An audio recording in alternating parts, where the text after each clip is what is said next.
Oke, bismillahirrahmanirrahim. Jadi hari ini gue bakal ngebahas materi jaringan syaraf tiruan pada pertemuan 12 tentang Learning Vector Quantization atau LVQ. Oke, jadi sini langsung ada contoh soal. Buatlah iterasi dengan model LVQ untuk mengenali pola dengan 8 data training untuk mendapatkan bobot akhir dengan learning rate alfanya itu atau learning rate itu adalah 0,5 dengan pengurangan sebesar 0,1 dikali learning rate-nya dan maksimum epoch atau max epoch-nya itu adalah 10. Oke.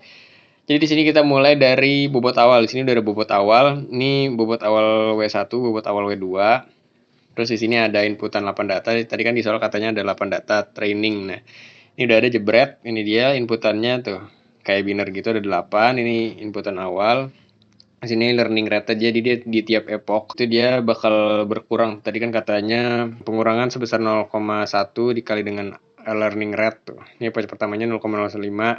Terus epoch keduanya berarti learning rate dikurangi 0,1 dikali learning rate-nya seterusnya sampai epoch 10. Oke, jadi kita langsung masuk ke epoch 1, data ke 1. Jadi kita kayak ini cara baca jadi gini. Ini di bagian sini ini buat rumus gitu. Ini buat perhitungan, ini juga buat perhitungan juga. Cuman di sini kita nyari sampai 8 data. Jadi kita nyari data pertama, data kedua, data ketiga, data keempat sampai data ke-8.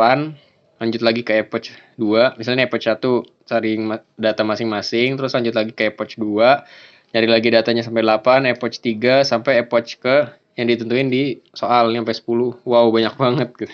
Learning rate-nya juga buat rumus juga, cuman dia tiap epoch-nya dia bakal berkurang gitu. Oke, langsung masuk ke epoch 1 ya. Epoch 1 data ke 1, berarti data ke 1 yang ini nih. Tuh, 0,00101.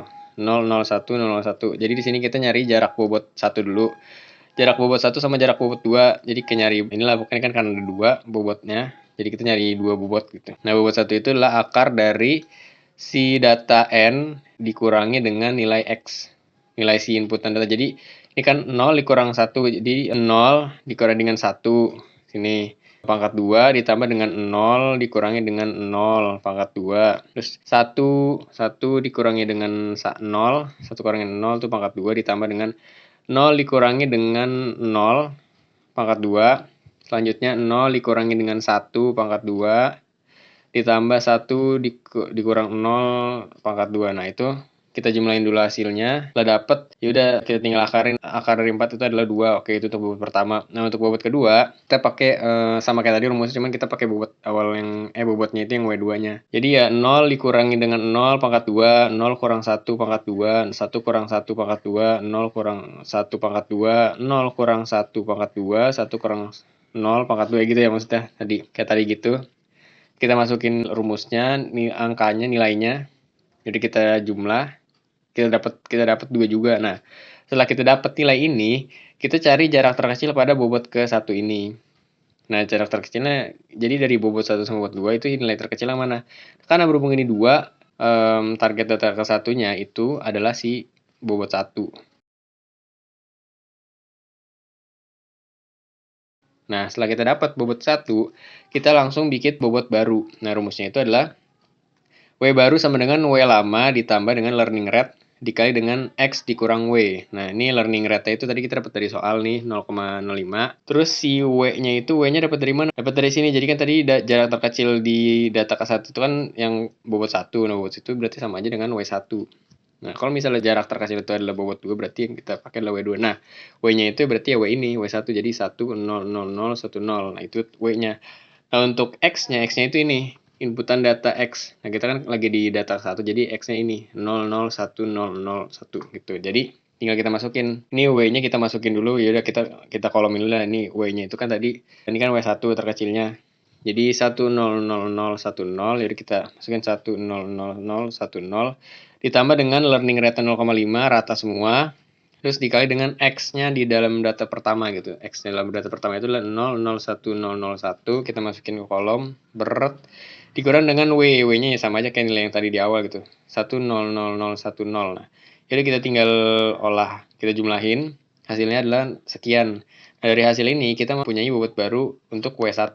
Nah, W1-nya ya tadinya, W1-nya tadinya nilainya adalah ini. Nah, karena ini bobot baru, jadi dia berubah menjadi ini.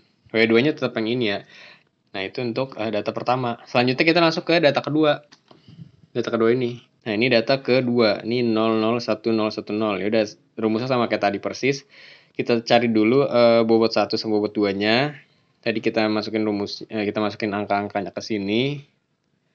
Setelah itu kita dapat hasilnya adalah 1,3454 untuk bobot 1. Nah, bobot 2-nya itu 1,4142. Nah, setelah itu kita cari nilai terkecil dari kedua bobot ini. Ternyata yang paling kecil itu adalah si bobot 1 lagi. 1,3454. Ya udah, berarti kita langsung bikin bobot baru. Sama kayak tadi kita masukin W-nya. W-nya nih W yang sekarang ya. Ini W1. Itu kan tadi dapetnya ini ya, W1 barusan yang tadi kita dapat, bukan yang ini. Jadi udah tinggal kita masukin aja gitu untuk W-nya itu W1 yang baru ditambah dengan learning rate-nya. Learning rate-nya tetap 0,05 ya, karena kita masih di epoch 1 dikali dengan X-nya itu tadi yang ini.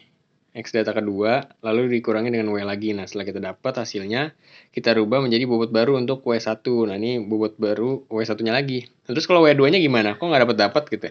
Ya kita harus dapat dari sini, di bagian ini, jarak bobot ini. Kalau si bobot keduanya itu linear kecil, berarti otomatis nanti di bobot barunya dia bakal berubah si W2-nya gitu. Nah, kita langsung masuk ke data ketiga. Jadi data ketiganya itu ini X-nya ya, X3-nya. Wow, ngeblur. Nah, kita cari jarak bobot 1 sama bobot 2. Ini caranya sama.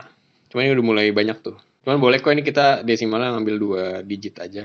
Yaudah, kita dapat bobot satunya itu adalah 1,9075, bobot 2-nya itu adalah 2. Nah, kita cari terkecil. No, ternyata terkecilnya tetap di W1 lagi, di bobot 1 lagi. Wow. Nih, W1-nya nyayur nih. Yaudah, kita bikin bobot baru. Tinggal masukin rumus, kita dapat jumlahnya. Yaudah, kita yang dapat bobot baru untuk W1. Intinya ya gitu, buat berubah dari W1 ke W2-nya dapat di sini ya kuncinya, di target terkecil. Nah, itu bakal ngulang terus untuk data 4 sampai data ke-8, karena kan di sini nih ini ada 8 data, kita cari satu-satu gitu. Data pertama, data kedua, data ketiga sampai sekian tadi gue bilang. Nah, yaudah, setelah kelar sampai data ke-8 itu kita bakal lanjut lagi ke epoch 2. Itu baru epoch 1 loh tadi itu panjangnya. Data 1 sampai 8 lah gitu ya. 1 sampai 3 tadi tuh. Itu panjangnya udah dapat 1 lembar tuh. Lagi ini 4 sampai 8-nya gue skip. Jadi itu sampai 8 data semuanya dihitung. Nah, yaudah, kelar dari epoch 1 kita lanjut ke epoch 2, epoch 3, epoch sekian sampai epoch 8. Bukan 8 ya, ini 10 karena disoalkan tadi kan maksimum epochnya 10. Jadi yaudah epoch sampai epoch 10. Ya udah, kalau udah kelar udah gitu doang. Kita jadi inti dari LV key learning apalah tadi itu cuman buat nyari W1 dan W2 baru aja gitu. Yang tadinya W1 W2-nya awalnya dia sekian, terus ya udah nanti pas udah epoch 10-nya jadi banyak gitu 0, bla bla bla bla blanya. Jadi ya nanti ditulis kayak begini gitu, W1-nya sekian, W2-nya. Nah, kenapa begitu? Karena di sini gue nulis FYI-nya ya, asik. Itulah kenapa tujuan materi ini dibuat gitu, buat perbandingan W1 W2, karena buat tingkatin kemampuan model untuk klasifikasi inputan biar bener gitu. Jadi emang tujuan LV-nya itu ya begitu, buat tingkatin kemampuan modelnya, dia gitu. Terus ini arsitekturnya sih, gue lupa aku masukin. Jadi ya gitu.